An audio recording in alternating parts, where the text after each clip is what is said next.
Hello, I'm Jonathan Hudson, and this is Hudson Institute's Deep Dive from Jerusalem and Washington, D.C. And in today's edition, we're going to deliberate a long list of issues, starting with the Gaza Strip, all the way to Lebanon, Syria, the Islamic Republic of Iran. But before we dive into the first topic, we will turn to introduce our experts for today. As usual, our Senior Fellow and Director of the Center for Peace and Security in the Middle East at Hudson Institute, formerly a Senior Director at the National Security Council in Washington for the entire Middle East and North Africa, no other than Dr. Mike Duran. It's great seeing you, sir. Great to be here. And joining us for today's discussion is also Brigadier General in Reserve, Dr. Amnon Sofrin, formerly the Chief of the Intelligence Directorate at Mossad, and also a senior officer at the IDF Intelligence Directorate, going through the ranks, of course, to most of the positions there. So that's always a great opportunity to pick your brain on the matter. Great to see you, General. It was great to be here. Thank you. Well, Mike, as ever, we are dealing with an issue that in most strategic discussions is not something that people enjoy discussing too much, but nonetheless, it has to be tackled. U.S. Special Envoy to the Middle East, Steve Witkoff, visited the Middle East, Israel in particular, and Gaza, during the course of which he met also with the ambassador here, Mike Huckabee, and they both went to a GHF distribution center in Gaza, where, of course, this international foundation, or American foundation rather, provided over the course of the past 2 years some 100 million meals. Was that the staggering number that they're talking about? Yes, of course. One of the purposes that Steve Witkoff and Mike Huckabee had in going to the GHF Center was to try to counter the deluge of anti-Israeli propaganda, which is claiming that Israel is starving everyone in Gaza, and that the GHF distribution centers are themselves very poorly run and part of this strategy of starvation, which is, of course, all nonsense. But this propaganda is having a huge impact globally. We have, even here in the United States, voices that you wouldn't expect, like Marjorie Taylor Greene, Congresswoman from Georgia, who's a staunch supporter of Donald Trump, is now echoing this propaganda. It's having its effect. We see with the French move toward recognizing Palestinian state. Keir Starmer in Britain is moving in the same direction. The Canadians, I'm hearing also from other allies of the United States that they're under pressure to do so. And so I can only assume that the Trump administration is feeling the pressure. It would like to bring the war to an end, or at least arrive at a ceasefire, to take it off of the headlines and allow the administration to focus on other priorities in the region and globally. But coming up with a strategy for doing that is not easy. The news coming out of Israel now, or coming out of American sources about Witkoff's trip to Israel, is that they are now talking about not an interim ceasefire, but some kind of comprehensive deal with Hamas, whereby the Americans will offer an ultimatum: either accept the following terms, or Israeli forces will be unleashed. There's probably going to be a decision in the cabinet today in Israel along these lines. Of course, the thing that's preventing the Israelis from absolutely defeating Hamas is fear of killing their own hostages, or fear of Hamas killing the hostages in response to an Israeli offensive. Hamas released a couple of videos last week, which showed at the end of the week, which showed emaciated Israelis in Hamas captivity, one of whom was being forced to dig his own grave. This is, of course, really roiled emotions in Israel. But I think you guys are a better place to discuss that than me. Well, it was horrendous. I mean, it's monstrous to see something like this, which is an understatement. But I would like to touch on the matter of this disinformation campaign.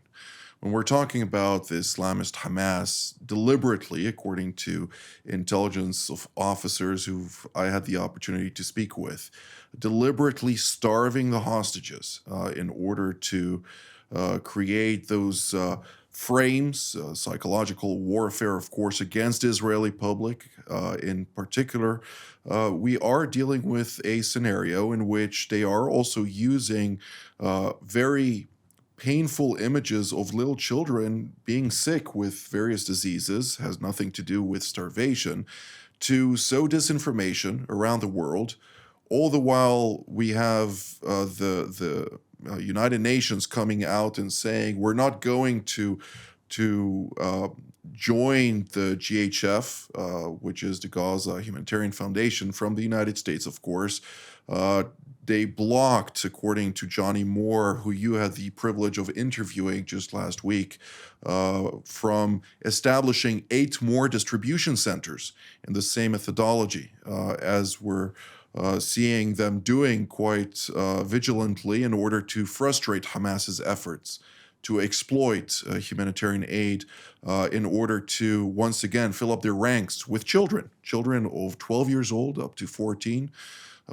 What can you tell us about that, Mike? To what degree is there a formula to deal with this issue in a manner that would bring an end to this very painful saga that started 668 days ago on October 7th of 2023? I personally can't think of what the silver bullet is. The ingredient that to me is most missing from this whole equation is Western leadership identifying Hamas as the source of the problem. Now, we've seen in the last week, President Trump on a couple of occasions has said the fastest way to end the war is to have Hamas give up the hostages and to accept the terms. That to me is the most logical thing that should happen. Hamas is not just the enemy of Israel; it's the proxy of Iran and the enemy of the whole Western alliance.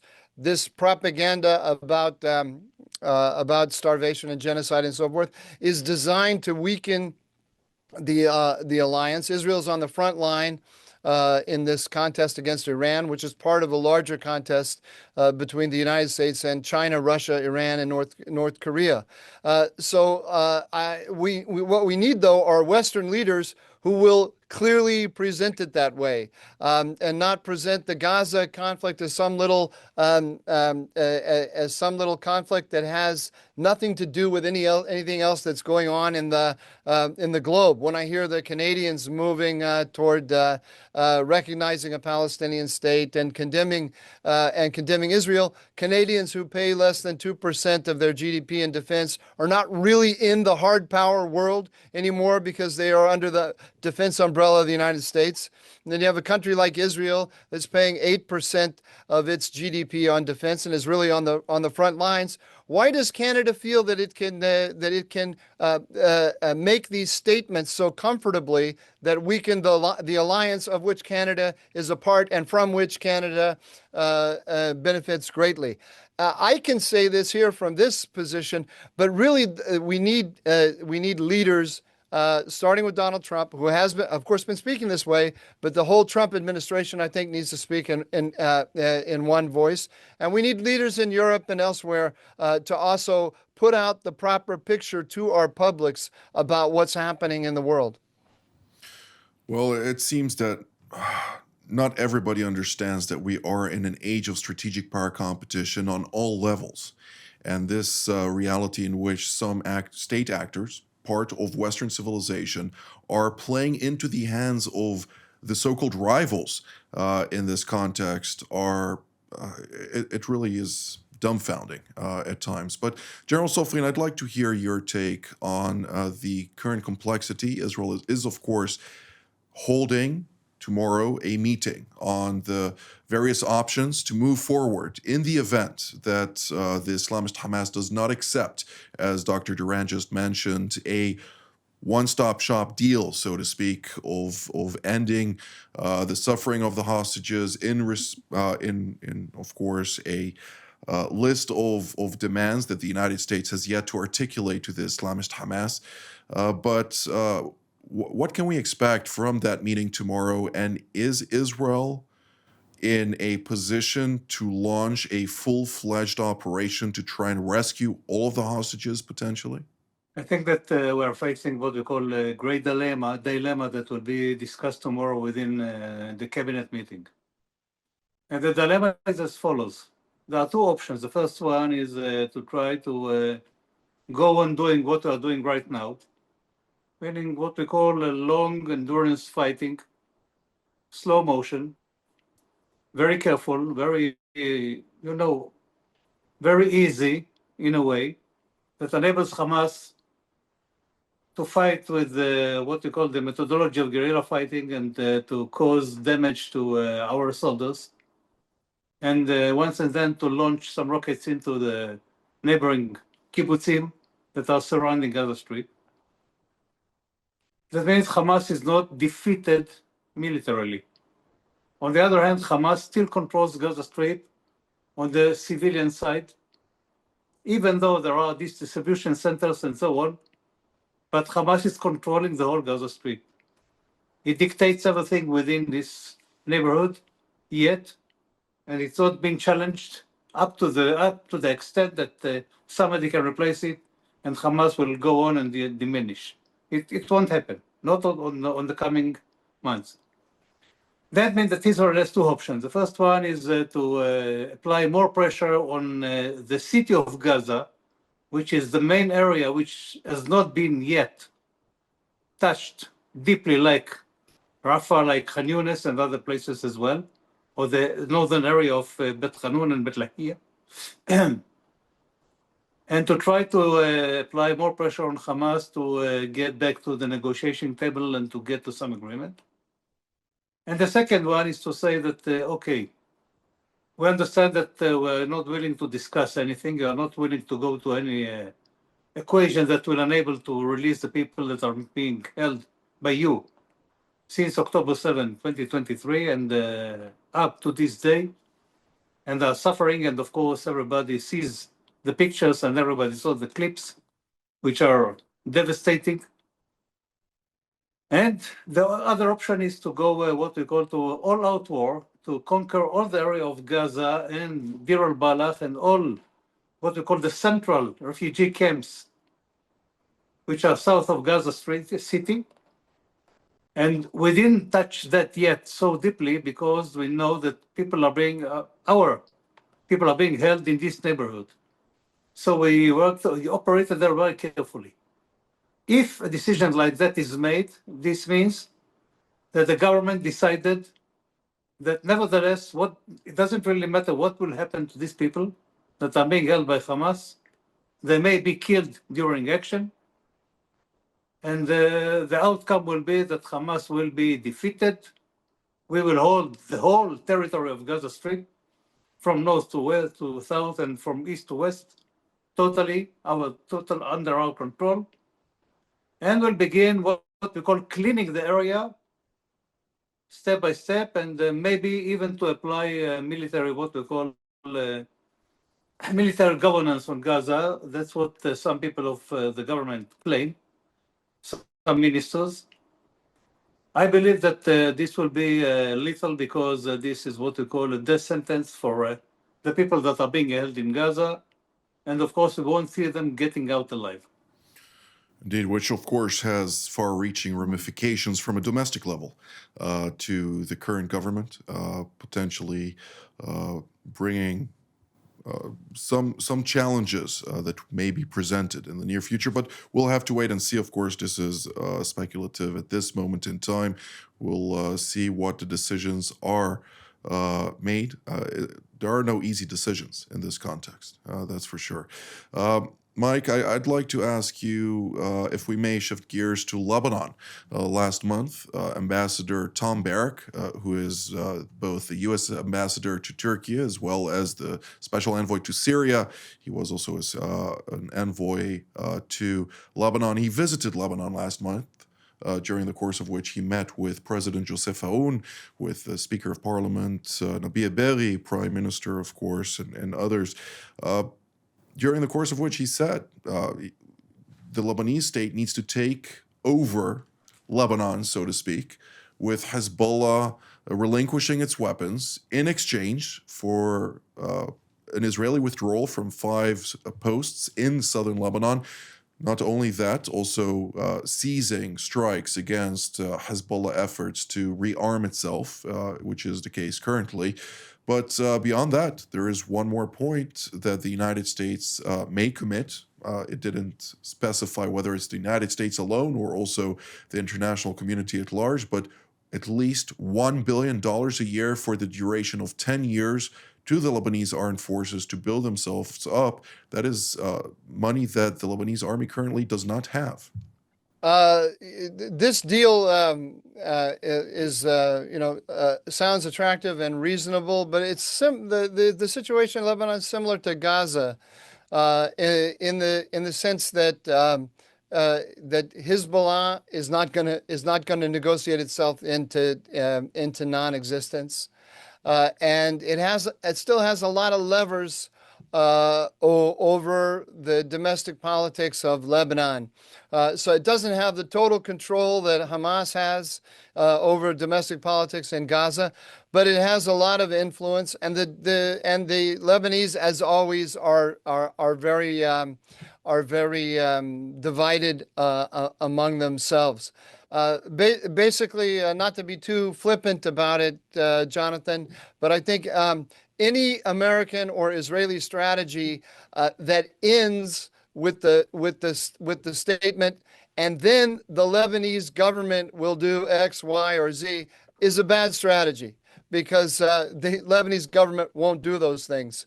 We haven't, or the Israelis haven't weakened Hezbollah enough so that the Lebanese armed forces really wants to go against it. The Lebanese armed forces, the United States has been building them up now for 20 years, and they have never, ever functioned as a counterbalance to Hezbollah in the way that some Americans have dreamed.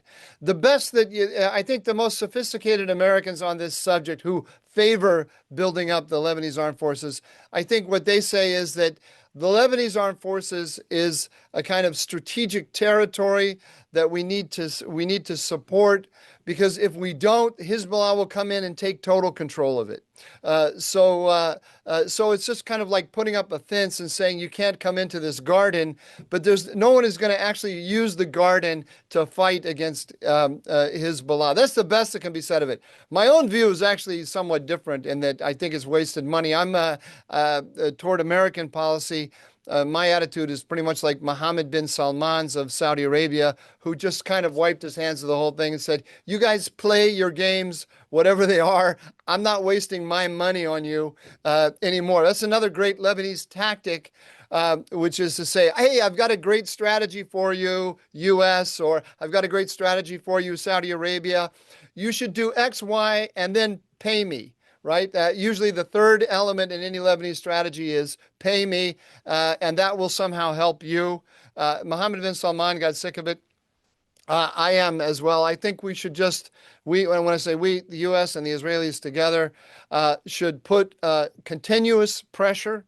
Doesn't have to be severe military pressure, but severe pressure backed up by a credible military threat on them, saying that until you do X, Y, and Z, you cannot have, a normal banking system. You cannot have a normal economy. You cannot develop your gas resources, and so on. We have to be aware that Iran is in the background. One of the top goals of the Iranians Certainly the top goal outside of Iran itself right now is to hold on to whatever it has left in Lebanon. If it loses that, then it has no hope of reconstituting its proxy system in the Arab world. Absolutely. I couldn't agree more. I do think that there is one caveat, though. That is, wherever the Saudis move out, you do see that the neighborhoods, for instance, in Tripoli and the vicinity, which used to be strongholds for the Saudis during the Hariri government years, are increasingly turning to be pro-Turkish. So there is a shift from Saudi to Turkey in the influence realm, which is quite interesting to see that shift. That's very interesting. And, I hadn't really, to be honest with you, Jonathan, I haven't paid much attention to what's going on in the Sunni areas of Lebanon. And to see what the vacuum of influence there is, what is happening.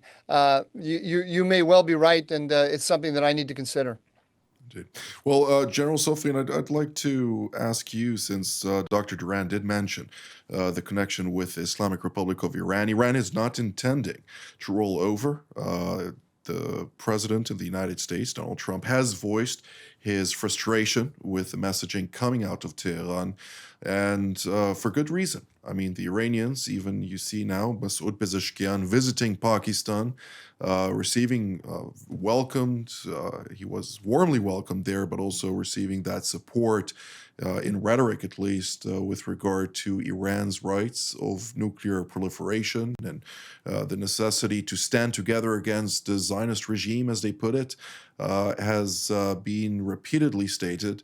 What should we take out of that, and to what degree is the Iranian involvement in Lebanon, Syria, to a lesser degree in light of the changes taking place there, but Yemen, Iraq, still in an upward trajectory? I think that when we look at Iran right now, after what we call the Operation Rising Lion, we have to understand or to look at several dimensions. The first one is what we call the effort to try to rebuild its capabilities on the military side. They acquire a lot of weapon systems coming out from China mainly, not from Russia, no, but from China, because Russia is short of means and they cannot support the Iranians as they wish. So China stepped in, and China is supplying them air defense systems and advanced aircraft and so on and so on and so on to rebuild its capabilities, and Iran is preparing itself for another round with Israel because they know that someday it may happen, and they want to prepare themselves better than they did on this occasion of what they call Operation Rising Lion. The second issue is that they insist on not negotiating directly with the American administration regarding what we call the nuclear program. They dealt it with the Europeans, and the Europeans told them that they should consider speaking directly to the Americans, but for the time being, they're dragging the time. They don't want to apply directly to the Americans. And of course, that's frustrating the Americans, and of course, President Trump, who claimed that within a few days, Iran will surrender and will give up their ambition to enrich uranium on the Iranian soil and so on. It doesn't really happen. They insist that they are going to enrich uranium on the Iranian soil. They won't give it up because this is what we call a national pride, a national project, and national pride. It was developed by our scientists. It's what we call part of our legacy, and therefore we don't give it up. And they insist on that. And for the time being, nobody is forcing them to change their opinions. Even though the Americans are now applying a small pressure under sanctions that are being very specific and very focused on certain people and certain what we call elements within the Iranian administration or the Iranian regime. But for the time being, they're not under full pressure, and they keep on preparing themselves and trying to rebuild its capabilities. Regarding Hezbollah, they're making a lot of efforts to start to smuggle weapon systems to Hezbollah. Now they use what we call small cars coming out from Iraq, crossing the northern part of Syria and trying to get to the Lebanese border. Some of them has been stopped by the Syrian armed forces. On the other hand, some of them are probably getting in. Hezbollah is also trying to produce by itself, by its own capabilities, new weapon systems from the knowledge they acquired over the years. And they, as I understand it now, we're trying to produce, first of all, missiles and then UAVs to have more arsenal, to have more capabilities to face Israel if and when needed. But Iran doesn't give up Hezbollah. They try to smuggle weapon system. They try to deliver money to Hezbollah. Part of it is being served by the Lebanese administration, but some of it probably got in. Regarding Syria, they of course understand that the current regime in Syria doesn't like them. They don't want their presence inside Syria. They rolled out the capability of holding positions inside Syria, but they try to manipulate in the southern part of Syria. And I believe that part of the clashes that were between the Druze and the Bedouins in the area of Sweda were ignited by the influence of Iranians that pushed the Bedouins to attack the Druze, knowing that they are hurting Israel and facing Israel while doing that. But I think that they were beyond. They want to destabilize Syria in order to get in and to help the president, the new president, Ahmad al-Shara, to stabilize the country. Indeed. Well, I will point out that the Bedouin tribes in Syria have released a statement in which they did mention that those Bedouins who were attacking the Druze in Sweda and also Christians, they of course murdered a Christian evangelical pastor there and his entire family, among others. They were rogue clans within the various tribes of Syria that had been operating as smugglers for the Iranians for years. So they do make that connection. That happened just this weekend, which is quite interesting. We don't have any time left, unfortunately, but Dr. Duran, I know it's on the tip of your tongue, so one sentence. No, I tweeted the moment that the Bedouin attacked the Druze. I put out a tweet saying that I was afraid that there could possibly be an Iranian hand behind this.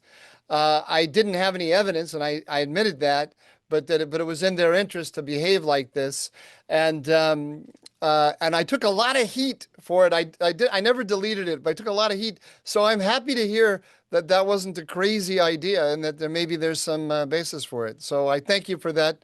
I thank you for that vindication, because all that matters in the end, Jonathan, is that my tweets are valid. That's all that matters. Absolutely.